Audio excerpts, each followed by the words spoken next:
Nagsagawa ng pagpupulong ang Philippine Olympic Committee kasama ang Philippine Sports Commission patungkol sa magaganap na inaugural hosting ng bansa sa Southeast Asia Plus Youth Games mula December 2 hanggang 14 ng taong 2027. Para sa detalye, narito ang report ni teammate Paulo Salamati.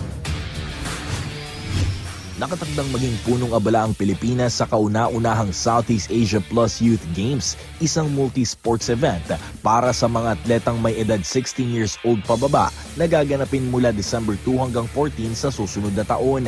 Ayon kay Philippine Olympic Committee President at ang pasimuno sa likod ng ideyang C+YG na si Abraham Bambol Tolentino, makikipagtulungan umano siya kay Philippine Sports Commission Chairman Patrick Gregorio na itinalaga bilang head ng Local Organizing Committee upang matiyak ang tagumpay ng inaugural na torneo.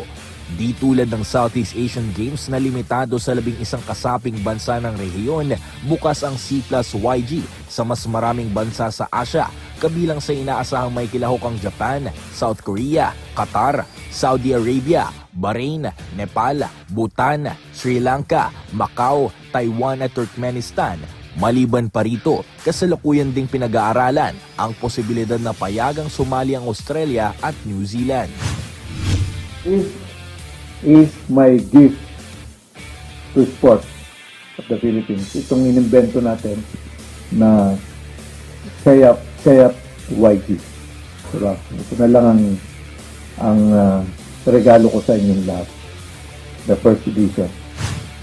Itinakda naman bilang mandatory sports na lalaruin sa nasabing torneo ang aquatics at athletics, kasama ang mga Olympic sports na triathlon, judo, boxing, taekwondo, skateboarding, wrestling, fencing, basketball, tennis at gymnastics. Kabilang din sa lineup ang mga non-Olympic events na jiu-jitsu, billiards, dance sport at mixed martial arts, habang itatampok din ang traditional sport ng Pilipinas na arnis. Ipinahayag din sa pagpupulong ang mga gintong medalya, lalo na sa mga traditional sport na ipipresenta ng host country ay lilimitahan sa hanggang 6 na gintong medalya lamang. Ayon kay PSC Chairman Gregorio, ito'y pasok sa kanyang isinusulong na sports tourism sa bansa. Shoot na shoot ito rin sa programa natin, di ba? Sports tourism. Kaya nga, pleasant surprise sa akin. Akala ko yung class ni President Bambol noon, mga 2-3 lang na bansa. So kanina sinisilid ko, halos 10 pala yun.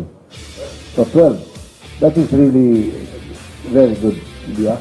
So you have 11 plus 12, 23 countries yun visiting the Philippines for this inaugural CYG plus, no?